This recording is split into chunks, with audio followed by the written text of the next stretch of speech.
আসসালামু আলাইকুম। হ্যালো পেটিক জনগণ, কেমন আছেন সবাই?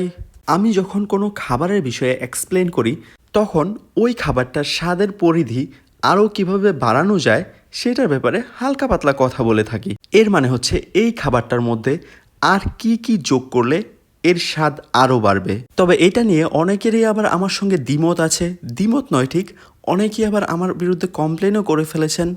আপনারা অনেকেই ভেবে ফেলেন হয়তোবা আমি এই খাবারটার প্রতি সন্তুষ্ট নই, কিন্তু ব্যাপারটা একদমই এমন নয়। আমি খাবার নিয়ে সব সময় সন্তুষ্ট থাকি।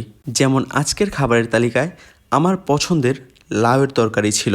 আমি সাধারণত লাউয়ের তরকারির সঙ্গে কাঁচা মরিচ খেয়ে থাকি এর ম্যাক্স লেভেলের স্বাদটা পাওয়ার জন্য। কিন্তু যদি কাঁচা মরিচ না থাকে এমনটা নয় যে এর স্বাদ আমি উপভোগ করতে পারবো না। এই কাঁচা মরিচ না থাকার পরেও এই লাউ আমাকে সন্তুষ্ট করতে পারবে। তাই আমি যখন বলবো আজকে লাউয়ের তরকারির সঙ্গে কাঁচা মরিচ ছিল না, এর মানে এই নয় যে আমি খাবারটি ঠিকমতো উপভোগ করতে পারিনি। এর মানে হচ্ছে এই যে এর স্বাদটি আরও বাড়তে পারত। ডাল আমি এমনিতে খুব একটা খাই না, কিন্তু আলু ভর্তা হইলে ডাল খেতে খুব মন চায়। আজকের মতো এতটুকুই। সবাই ভালো থাকবেন।